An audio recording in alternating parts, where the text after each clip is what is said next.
Corría el año 1977, concretamente el 26 de junio. Aquel día, unos cuantos valientes, unas 4.000 personas, salieron sin permiso a celebrar la primera manifestación del orgullo LGTBI en nuestro país. La primera gran manifestación es la que convoca el FAC, el Front d'Alliberament Gai de Cataluña, el año 77. Fue el grito de basta ya, el quitarse la bota de encima. Salir a la calle en la primera manifestación fue el inicio de todo lo que ha sucedido todos estos años. Las primeras manifestaciones, sobre todo en Madrid y Barcelona, fueron multitudinarias. Un recorrido de tan solo 1.500 metros en Barcelona, que fue, en ocasiones, peligroso. Lo que se reclamaba en las pancartas, que se pueden ver las imágenes de la época, es la derogación de la ley de peligrosidad social. Era la primera vez que gays, lesbianas y transexuales se mostraban visiblemente en la calle. La movilización acabó con los grises persiguiendo a los manifestantes por las Ramblas de Barcelona.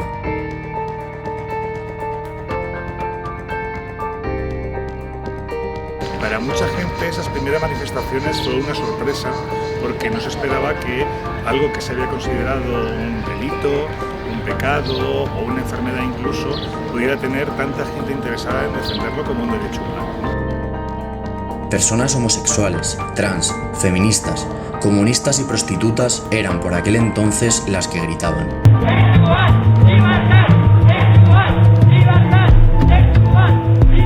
Fueron el primer paso, ese primer granito de arena al cual nosotros debemos de estar siempre muy agradecidos. Las imágenes de la represión calaron en la sociedad y al año siguiente se celebró la primera manifestación del orgullo LGTBI de forma legal. La visibilización fue vital para que hoy se pueda decir, alto y claro, sin miedo, con orgullo.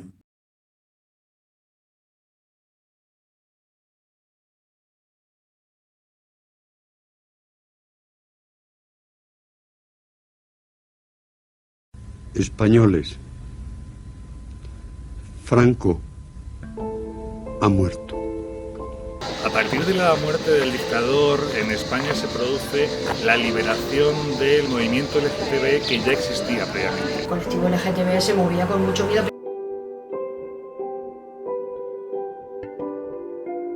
Las personas trans y las personas con muchísima pluma, las lesbianas con muchísima pluma, fuimos, y en este caso fueron evidentemente quien tiraron la primera piedra.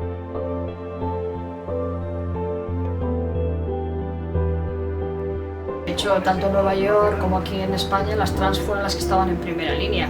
Gracias a esas personas trans que dieron tanto la cara, fue como llamamos la atención, cómo conseguimos que todas las siglas que integran esa diversidad LGTB estuvieran allí.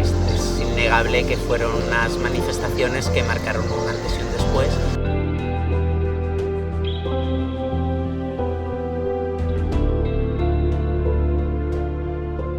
Hay que agradecer evidentemente a toda esa gente trans que se partió la cara literalmente por nuestros derechos, pero también hay que agradecer a toda la gente que, sin ser tan visible, estaba en las asociaciones trabajando para que las manifestaciones pudieran salir adelante.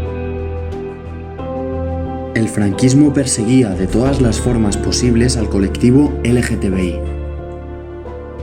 En ese momento, en España, durante la dictadura, hubo dos leyes importantes. La primera es, en 1954, la reforma de la Ley de Vagos y Maleantes, que empieza a incorporar de forma determinada ya lo que consideramos personas LGTB en ese momento solo homosexuales. Con la lucha y la visibilización se consigue el primer logro del colectivo LGTBI. Ese 26 de diciembre del 78 puede considerarse que es la primera victoria, la victoria inaugural de una larga trayectoria de éxitos de nuestro movimiento en nuestro país. La primera victoria es derogar la ley, claro, es que el saber que existe una ley, que tienes ahí una ley como una espada de Damocles encima de tu cabeza por simplemente pasear por la Gran Vía. Se consigue que el 26 de diciembre del año 78 por fin se derogue la parte de la ley de peligrosidad social, que no la normativa entera. La ley de peligrosidad social legitimaba las detenciones a homosexuales.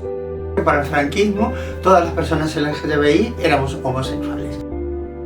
Para la ley de vagos y maleantes, ser gay era igual de grave que ser un proxeneta, un enfermo mental o un mendigo profesional. personas trans fuimos en mayor medida, proporcionalmente, evidentemente al número que somos, más perseguidas. ¿Por qué? Porque éramos mucho más visibles. En la sociedad sabía que había maricones, sabía que había tortilleras y travelos, pero no nos conocían. Las personas trans éramos como mariquitas, muy mariquitas. Para Franco, todos ellos ofendían la sana moral de nuestro país. España era retrógrada, España era un país oscuro, negro, un país que no pertenecía a los ciudadanos, era un país que pertenecía a Franco y sus acólitos. Estaban para meternos en la cárcel, reeducarnos, llevarnos a campos de concentración. Sin embargo, la eliminación de la palabra homosexual de aquella ley no garantizó el fin de la represión. Hay que tener en cuenta que solo se eliminó la homosexualidad y algunas otras cuestiones de la ley de peligrosidad, porque la ley en sí misma siguió vigente hasta el cambio del Código Penal en el año 95. Se nos siguió persiguiendo con otras figuras jurídicas como era la figura del escándalo público. El escándalo público siguió sirviendo durante más de una década para seguir reprimiendo a las personas LGTB a pesar de no estar reconocidas como tales específicamente en la ley. Por su parte, las mujeres eran doblemente castigadas, por el hecho de ser homosexuales y por el hecho de ser mujeres, a través del heteropatriarcado mucho más presente en aquella sociedad que en la actualidad. Las lesbianas, alguna que otra, hay muy pocos casos documentados, solían acabar en manicomios. A las mujeres habitualmente acababan en los psiquiátricos.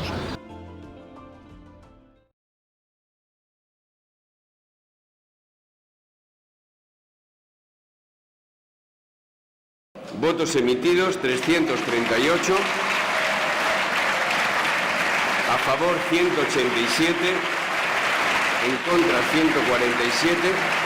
Abstenciones 4. Durante unos mínimo 10 años, todo el mundo dentro del movimiento LGTB tuvo claro que el matrimonio era una necesidad. Bueno, lo viví muy feliz.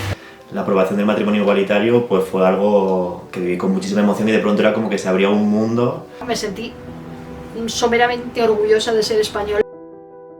El 30 de junio de 2005 se aprueba la Ley de Matrimonio Igualitario. Con esta ley, España era el cuarto país en el mundo que reconocía este derecho a las personas LGTBI.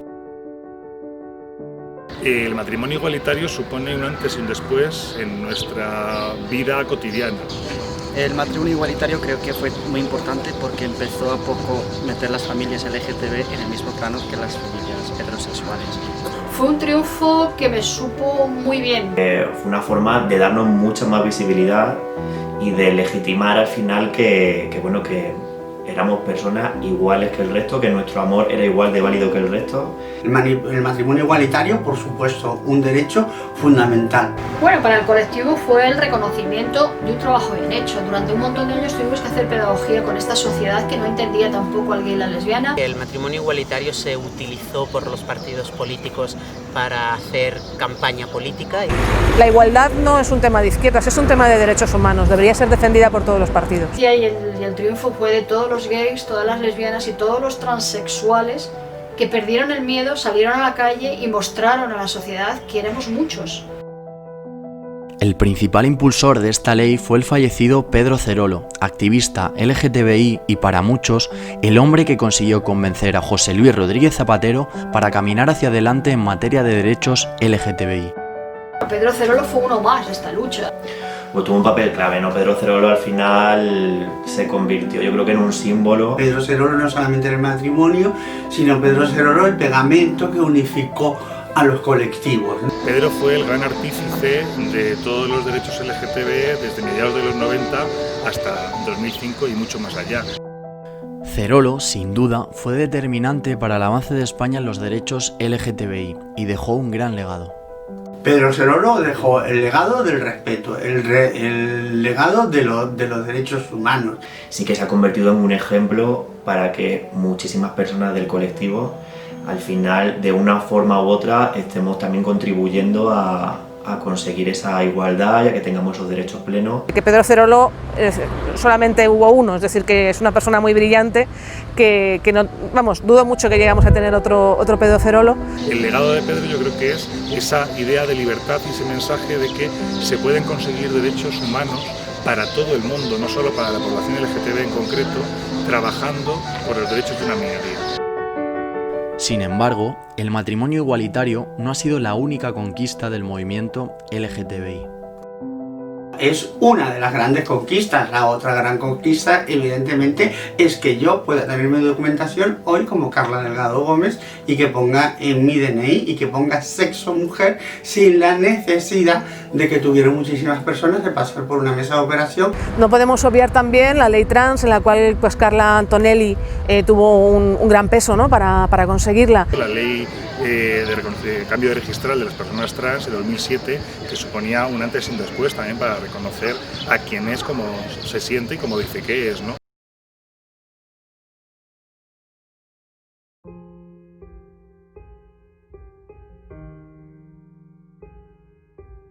El colectivo trans fue uno de los colectivos que más visibilizó la realidad del movimiento LGTBI tras la muerte de Franco. Sin embargo, las instituciones avanzan muy lentamente en esta materia. El movimiento trans se empieza a unificar como colectivo por los años 90. Creo que es el gran discriminado dentro de tanto del colectivo como fuera de él. Yo creo que el colectivo trans lo tiene difícil, porque quizá la gente todavía no entiende muy bien. Un colectivo que actualmente sigue demandando apoyo desde las instituciones. Según apuntan sindicatos y organizaciones trans, cerca del 80% del colectivo es discriminado para acceder a un empleo. El colectivo trans es el colectivo que siempre ha ido a rastras. Hay que reconocer muchos derechos todavía para la gente trans. Hay que facilitar su vida de una forma que a día de hoy no estoy seguro de que sigamos haciendo. Que las personas trans experimentan otro tipo de discriminación. Si algo hemos aprendido este colectivo es a esperar y a esperar. No se está siendo agradecido por parte de la sociedad española al colectivo trans. Por eso, alto y claro, desde aquí, los derechos humanos de las personas trans no se debaten ni se cuestionan.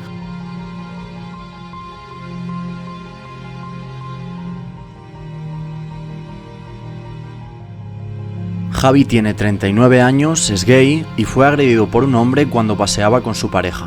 Me había agarrado, nos comenzó a insultar, a decir maricón de mierda, hijo de puta. Yo le pregunté qué le pasaba y su reacción fue darme un empujón. Mi pareja se metió en el medio, le propinó un puñetazo en la parte occipital derecha de la oreja, que se desplomó al suelo. ¡Corre! ¡Maricona! ¡Maricona! ¡Corre! Yo sufrí bullying, imagino que como muchas personas LGTBI. Las agresiones al colectivo LGTBI han aumentado. Por la visibilidad, al ser más visibles te conviertes en más objetivo de diana. Ser más visibles implica pues que haya más personas a las que poder agredir.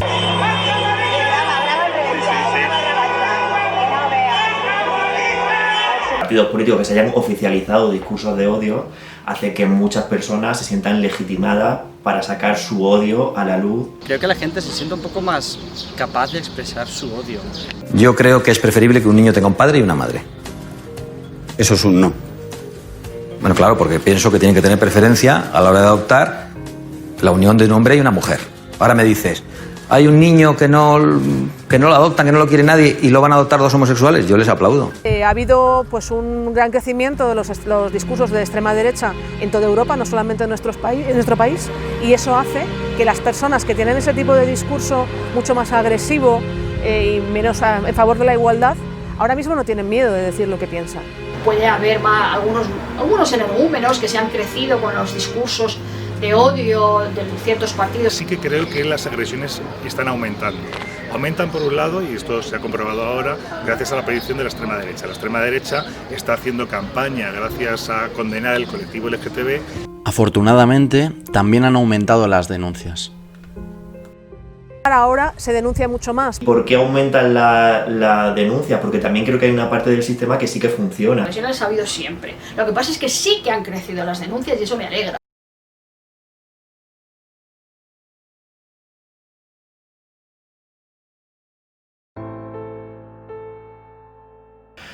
Pues falta por hacer muchísimas cosas. Todavía queda muchísimo trabajo por hacer. ¿Qué queda por hacer? Seguir plantando cara, o sea, es que nos van a encontrar de frente.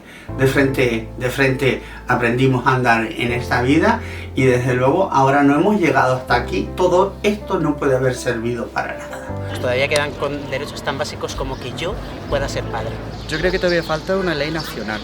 ¿Por qué en los colegios no forma parte del currículo educativo de los profesores toda la parte LGTBI como algo obligatorio? Porque al final es parte de sus aulas. O sea, cambiar la realidad de los pequeñitos desde abajo. El gran cambio vendrá cuando de verdad atajemos el gran problema que tenemos en la educación. Al final, mientras que siga habiendo una sola persona que sea discriminada o que se sienta mal por su orientación sexual o por su identidad de género, pues van a seguir faltando cosas por hacer, ¿no? Al final.